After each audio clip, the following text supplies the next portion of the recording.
Hello everyone, welcome to the revision room. So, today is my first day and I will revise a few topics of optional subject. And my optional subject is Anthro.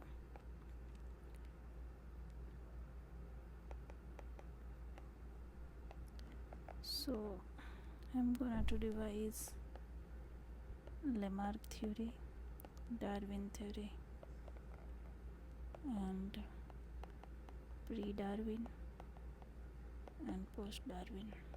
Okay. So Lamarck का पूरा नाम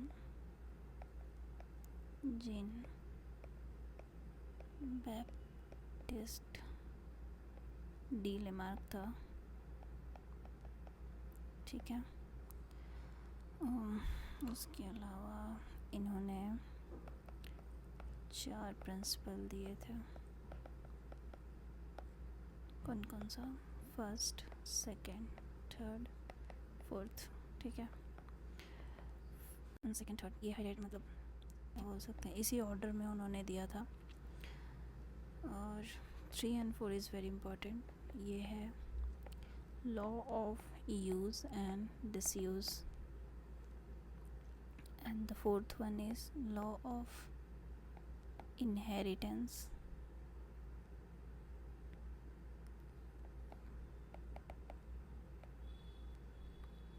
of acquired character. ठीक है.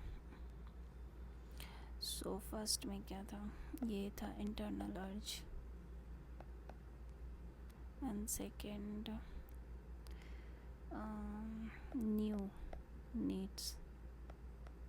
new needs as a reaction to environment. Okay. So first one is internal urge. ठीक है. इसमें Lamarck ने बोला था कि every organism has an inner desire or a kind of force, inner force to better suited to its environment. तो ये जो इंटरनल अर्ज है किसी भी ऑर्गेनिज्म को पुश करता है अपने बॉडी में चेंजेस लाने के लिए. एग्ज़ाम्पल उन्होंने जिराफ का नेक दिया था. उन्होंने एक्सप्लेन किया था कि जिराफ जो है वो ऐसे जिराफ. ठीक है. पता नहीं क्या बन गया.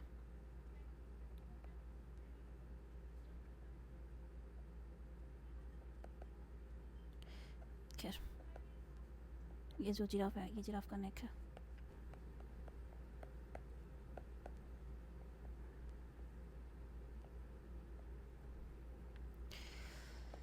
इनका नेक स्ट्रेचिंग की वजह से सपोज यहाँ लिफ है, यहाँ लिफ बड़ी ख़राब है, ये बहुत अच्छे हैं. ठीक है. तो ऐसे अपने नेक को स्ट्रेच कर करके क्योंकि इनको इंटरनल एक फोर्स लगा, इनको एक डिज़ायर हुई इनर. और ये जो इंटरनल अर्ज में जो डिज़ायर होता है वो बहुत स्ट्रॉन्ग और मतलब बहुत इमीडिएट होता है. ठीक है.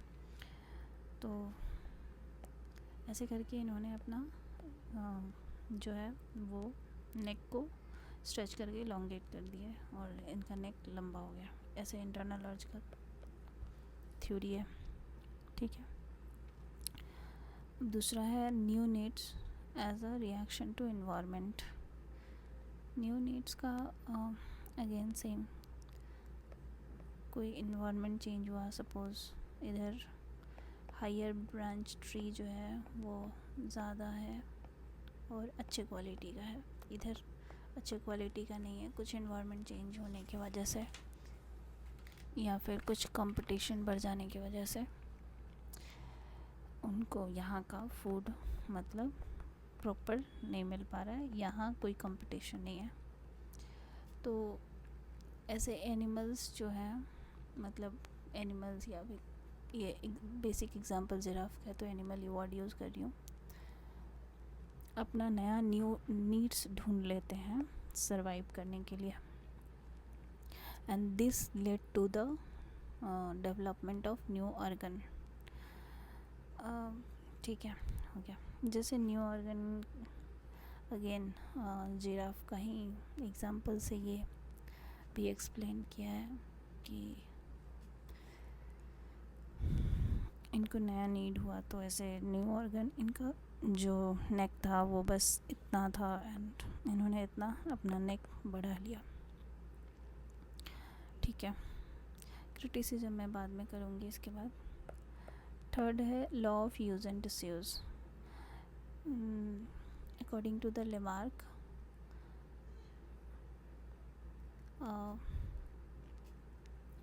any body parts if used frequently become more developed, and if not then it may deteriorate or disappear over time. ठीक है, so ultimately this Lamarck said use of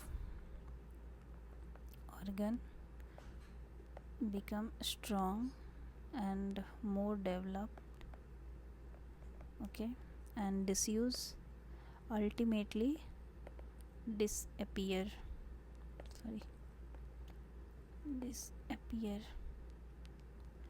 or deteriorate.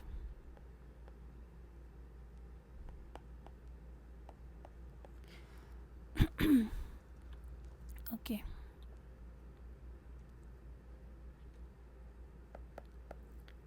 for law of inheritance of acquired character, again same example.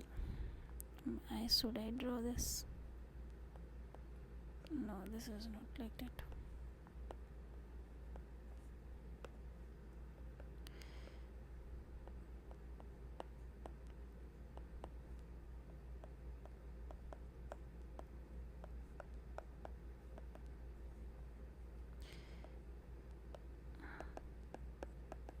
I don't know, this is not so great diagram, but for now it's okay,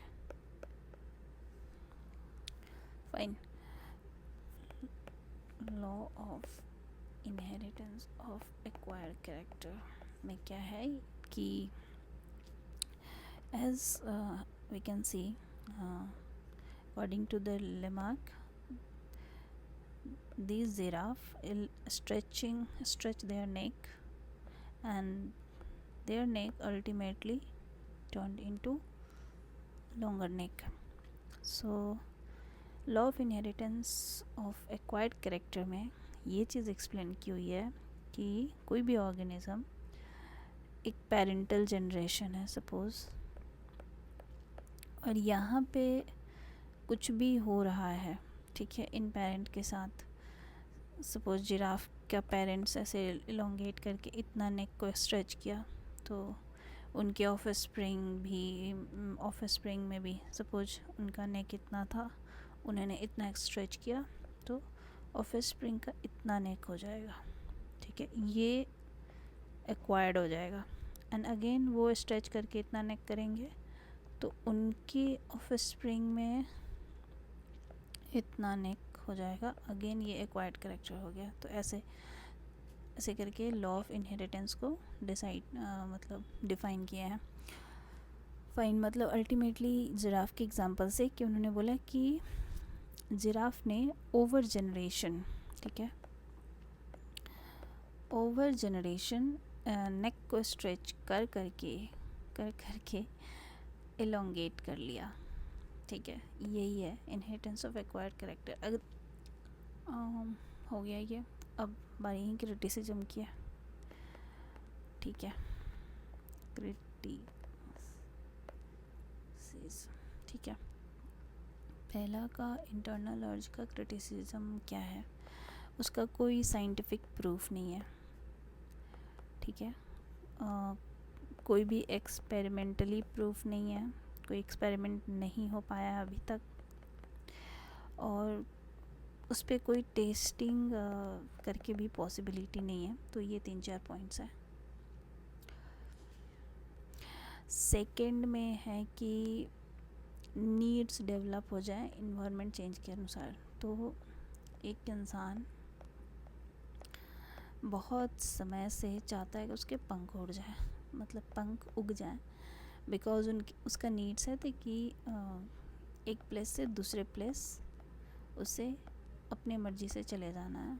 इसलिए ये inventions हुए airplane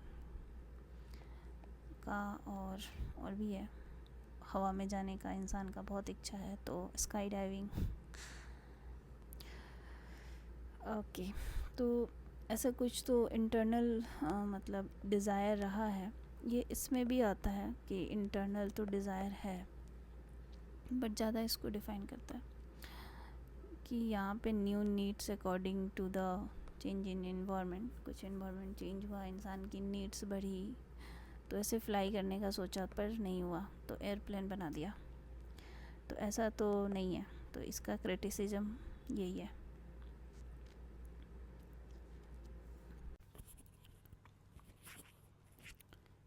okay, third,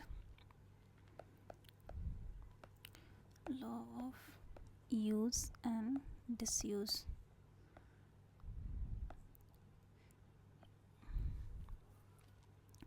इसका criticism है human vestigial organ. Example जैसे कि body, hair, appendix. सो यहाँ पे एक चीज़ है, ये भी continuous removed by human beings but still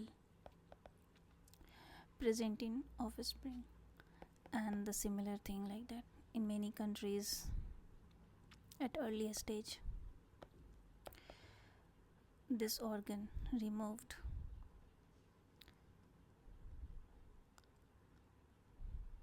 but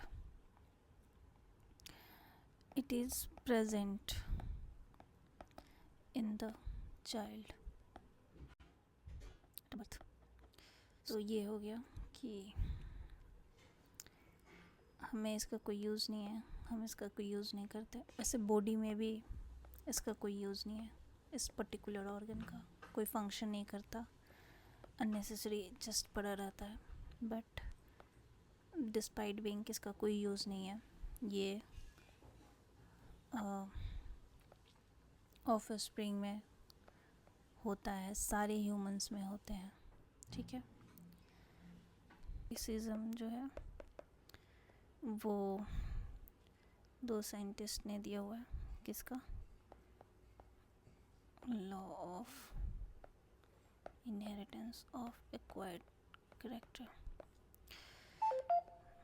उनमें से एक तो नेचुरलिस्ट जॉर्ज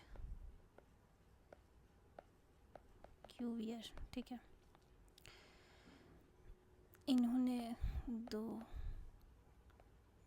एग्जाम्पल से क्रिटिसाइज किया था। लेग्स ऑफ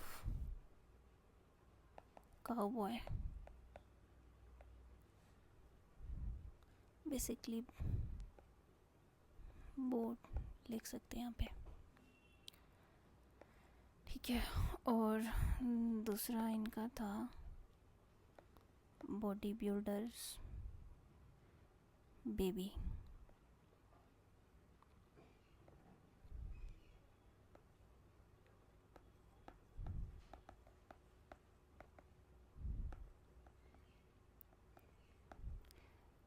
फर्स्ट वाले में ये था कि जो काउबॉय होता है कंटिन्यूअस, ऐसे, ये घोड़ा नहीं लग रहा है, समझ लो घोड़ा है, ऐसे बैठने से ना काउबॉय का लेग जो है वो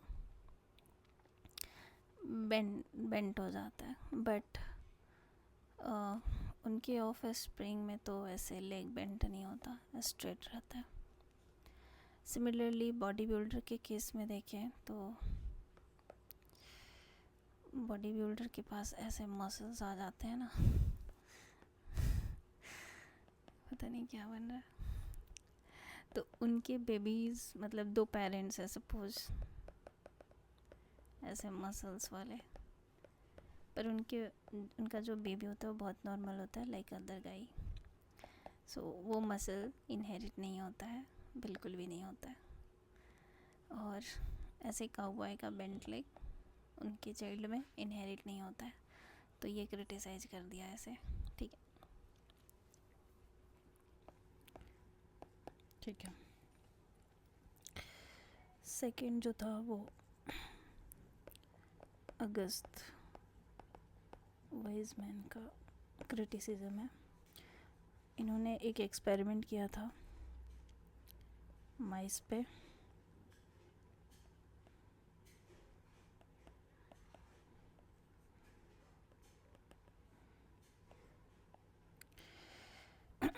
ये हर एक पेरेंट जनरेशन के टेल को कट कर देते थे, मतलब ये कहो कि ये सारे माइस के टेल को कट किया ओवर मेनी जनरेशन, ठीक है, मेनी जनरेशन। बट स्टिल इन्होंने देखा कि जो टेललेस माइस हैं, ठीक है, ये कोई टेललेस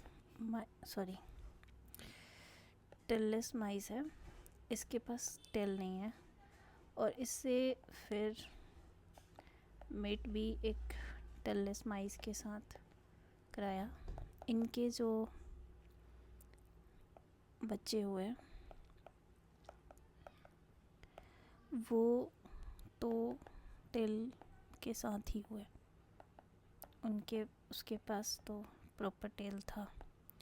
तो इससे पता चलता है कि जो पेरेंट के पास ये फिज़िकल फॉर्म में जो एक्वायर्ड करेक्टर नहीं, कुछ करेक्टर है मतलब, ठीक है, वो बच्चों के पास तो नहीं जा रहे हैं, मतलब वो नेक्स्ट जनरेशन में पास ऑन नहीं हो रहे हैं। तो अगस्त वाइजमैन ऐसे इस एक्सपेरिमेंट से लेमा को क्रिटिसाइज कर दिया। एक जनरल ऐसे क्रिटिसिज्म है ही कि वो कोई साइंटिफिक एक्सप्लेनेशन नहीं दिए थे इस थ्योरी का। अब कंक्लूज़न में क्या लिखेंगे? कंक्लूज़न में तो ये लिखेंगे कि डिस्पाइट या फिर though Lamarck failed to provide the right explanation, actually scientific explanation for the process of the evolution, but it laid the foundation for the evolutionary thinking or acted as a foundation for many such theory, और also कि दूसरे scientist को एक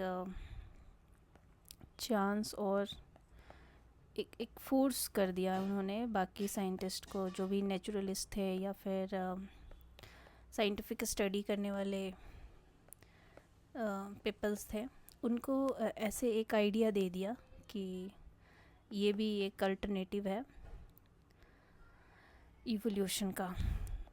तब तक उस condition में जो सोशियो पॉलिटिकल इस्टेब्लिशमेंट था वो बहुत स्ट्रॉन्ग था, वहाँ पे एक साइंटिफिक बात करना ही अपने आप में बहुत बड़ी चीज़ थी, बहुत हिम्मत का ही काम था। People used to discard.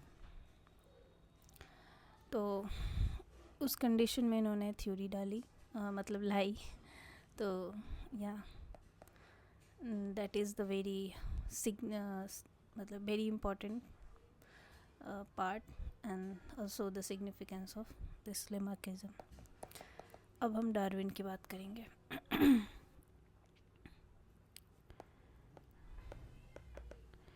Darwin theory of evolution. Fine, इनका फुल नेम क्या था? चार्ल्स रॉबर्ट डार्विन, इन्होंने 5 प्रिंसिपल दिए। ओवर पॉपुलेशन,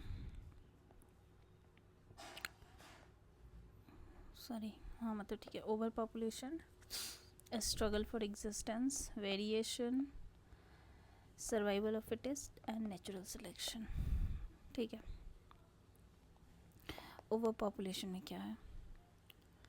ओवर पॉपुलेशन में एक्सप्लेन किए हैं कि each organism have the tendency to produce more than the resource available.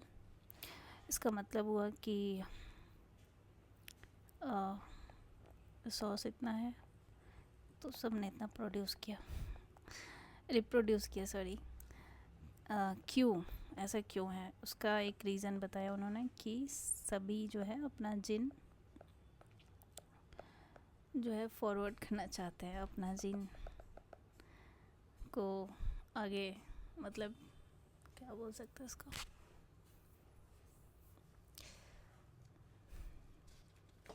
Spread करना चाहते थे। गुड बॉडीज़ अपने जीन्स को स्प्रेड करना होता है सबको, तो organism produce more offspring than can possibly survive.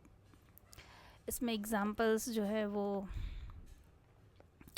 Salmon का जो 28 लाख एग्स देते हैं in single season.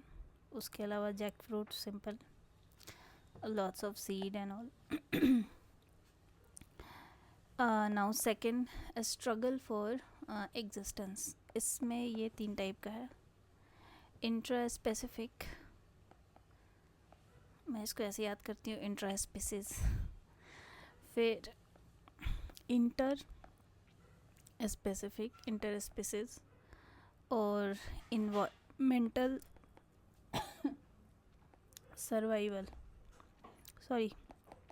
Struggle, environmental struggle. एक लाइन में बताती हूँ। पहले का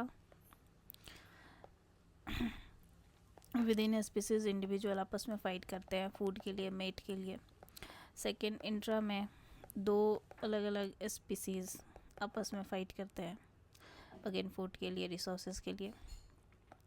tiger for example hunt deer, cat hunt rat etcetera. Environmental struggle में क्या है कि only those species with better adjustment with environment, जैसे कि कोई हज़ार्ड आ गया या कोई हीट बढ़ गई, तो उसमें जिस स्पीसीज के पास मतलब स्ट्रगल कर रहा है, मेहनत कर रहा है और सर्वाइव कर रहा है, much like UPSC, those who have the thick skin और thick mental नहीं, हार्ड टफ मेंटल स्थिति, सिचुएशन, तो वो सर्वाइव करके और मेहनत करके और फिर निकालते हैं।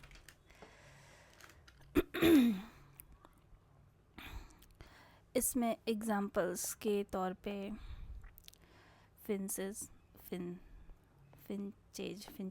ठीक है, इसको डार्विन फिंचेस भी बोलते हैं, या फिर गलापागोस आइलैंड है, उसको भी फिंचेस बोलते हैं, क्योंकि इसी आइलैंड पे जाके डार्विन ने अपना वो मतलब रिसर्च वगैरह किए थे, कलेक्शन किए थे बहुत सारे स्पीसीज़ का, और फिर एक थ्योरी जो है वो बनाए थे। तो ये इसका है फिंचेस का कि ड्रॉट के टाइम पे ये बर्ड्स जो है वो जिनके पास स्ट्रॉन्गर बीक है, चोंचें थीं, वो सरवाइव कर गई और बाकी सब मर गए। मतलब किसी पर्टिकुलर एरिया के कॉन्टेक्स्ट में ये बात कर रहे हैं हम।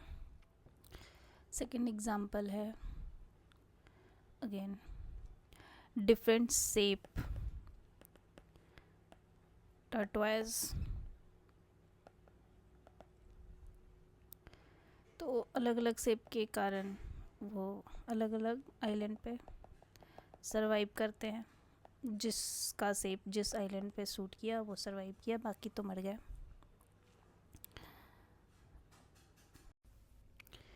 ओके, थर्ड नंबर पे क्या है, variation. Darwin explain in this principle that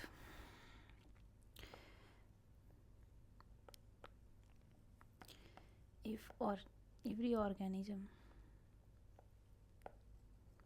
have the tendency to deviate from their parental generation,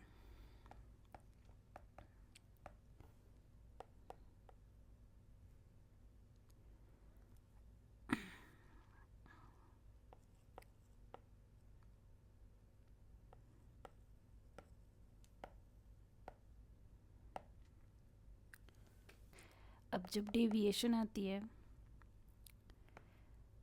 मतलब वेरिएशन बहुत सारा, तो इसमें कुछ बहुत सारे ट्रेड्स आएंगे, कुछ इसका फेवरेबल होगा, कुछ नॉन फेवरेबल होगा जिस पर्टिकुलर इन्वायरमेंट में वो स्पीसीज ऑर्गेनिज्म रह रहा होगा।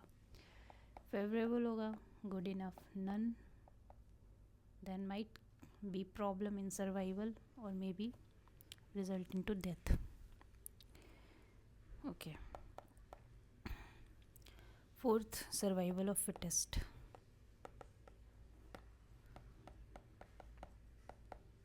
Sorry. बहुत टाइम तक मैं इस फिटेस्ट का मतलब, आज के दौर का फिटेस्ट का मतलब समझती थी कि बॉडी फिट रखा, जिम गया या मसल्स एट्सेट्रा, लेकिन एक्चुअल इसका मतलब है कि किसी भी इन्वायरमेंट, कोई एक इन्वायरमेंट है उसमें ये सर्वाइवल ऑफ कौन फिट है, जो इस इन्वायरमेंट के अकॉर्डिंग खुद को ढाल रहा है, एडॉप्टेशन, ठीक है। फॉर एग्जाम्पल,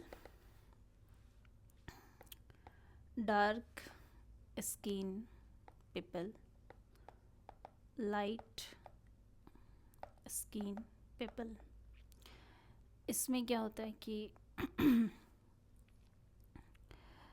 जो हॉटर एरिया है, ठीक है, जहाँ पे हाइयर टेम्परेचर है, वहाँ पे ये people more comfortable to live than this one. इनको सर्वाइवल में दिक्कत आएगी, स्किन बर्न हो जाएंगे, स्किन इरिटेट बहुत होंगे, बहुत सारी प्रॉब्लम्स, बट इनका at max some amount of more 10, that's it. तो ये बढ़िया है, ठीक है, ये सर्वाइवल ऑफ फिटेस्ट हो गया। अब इसमें क्या हुआ तो जो एडॉप्ट किया लाइकली सर्वाइव भी ज़्यादा करेगा, तो रिप्रोड्यूस भी ज़्यादा करेगा। सो ये सर्वाइवल ऑफ फिटेस्ट का हो गया। इसमें कुछ एग्जांपल्स देख सकते हैं हम। पेपर मॉथ, ठीक है,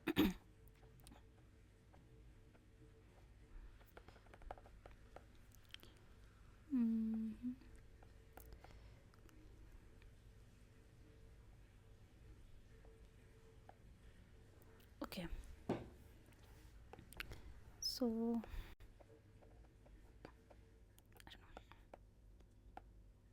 अच्छे से हो गया, ठीक है।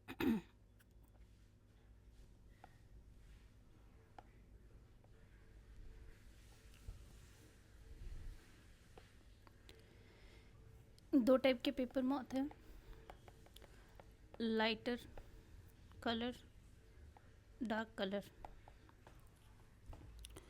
ये आफ्टर इंडस्ट्रियल रिवॉल्यूशन ये ज़्यादा सर्वाइव हुए, इनकी पॉपुलेशन बहुत तेज़ी से डिक्रीज हो गई। क्यों? Due to the lighter colour, predator को ईजली ये दिख जाते थे, जिसकी वजह से इनकी पॉपुलेशन एकदम से कम हो गई। Second example is Arctic foxes. इनमें से जिनके पास थिक फर थे वो हार्श विंटर को भी सरवाइव किए और थ्राइव किए। उनकी पॉपुलेशन इंक्रीज हुई। ठीक है। Fifth one is natural selection.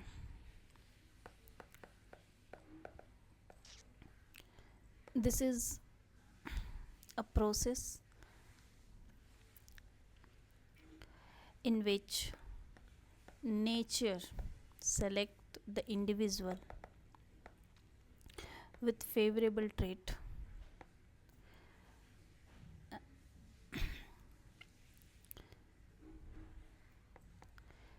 Select किया तो वो सर्वाइव होते हैं and reproduce more successfully. More successfully का मतलब ये हुआ कि 5 बर्थ हुआ तो इसमें 4 सर्वाइव हो गए, अदरवाइज 5 में से ये तो ख़राब है। फिर अगर रिप्रोड्यूस किए तो नेक्स्ट जनरेशन में भी इनका फेवरेबल ट्रेट जो है वो पास ऑन हुआ, वो भी ज़्यादा सर्वाइव किए, रिप्रोड्यूस किए and same way their population increase. मतलब कुछ एक पर्टिकुलर ट्रेट थे, उसका पॉपुलेशन इंक्रीज हो रहा है। ठीक है। इसका एग्जांपल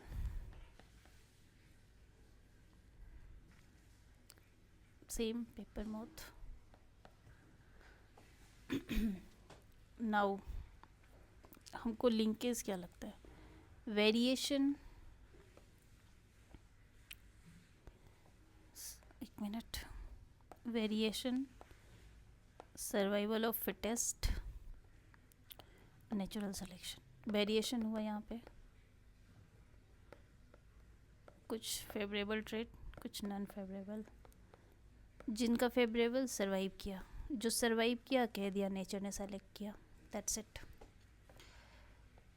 अब क्रिटिसिज्म करेंगे डार्विन का। फर्स्ट क्या क्रिटिसिज्म है? एक सोर्स नहीं बता पाए थे वो वेरिएशन का।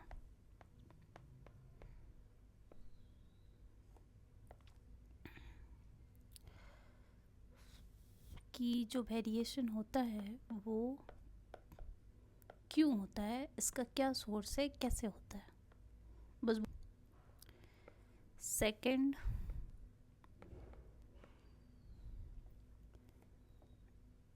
उन्होंने लेमार्क को क्रिटिसाइज करने के बाद भी उनका यूज़ एंड डिसयूज़ का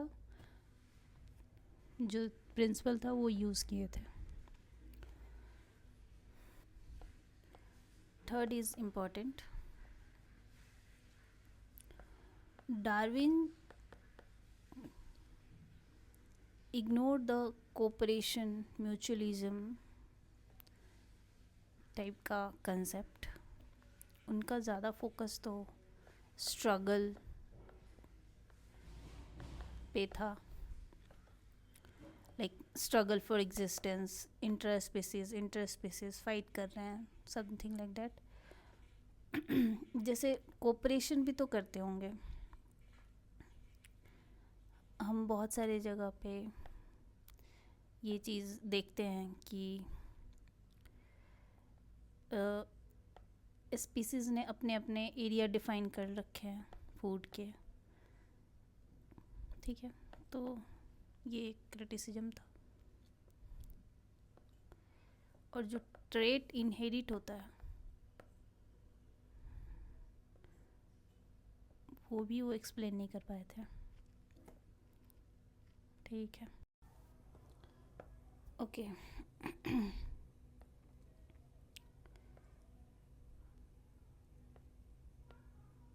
ओके, कंक्लूजन में क्या लिखेंगे?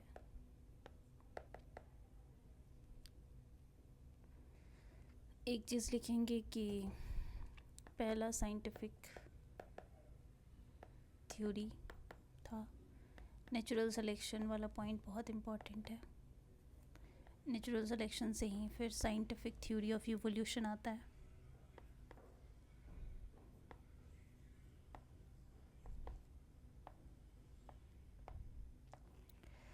तो इसको कैसे ऐसे बना देंगे, मतलब कि although Darwin theory of evolution still lack in some aspects of very explanation, but the theory of natural selection provide a good platform, और यूँ कह सकते हैं कि revolutionized the biology by providing the first scientific explanation for evolution, and then which led to the further synthetic theory of evolution. ठीक है, यहाँ पे ख़त्म हो गया। ओके देन यहाँ पे हमारा 2 सब टॉपिक कंप्लीट होता है। मेरा आज थोड़ा गला भी ख़राब था, कोई बात नहीं, मैं तो ऐसे करते रहूँगी, मेरा रिवीजन हो जा रहा है।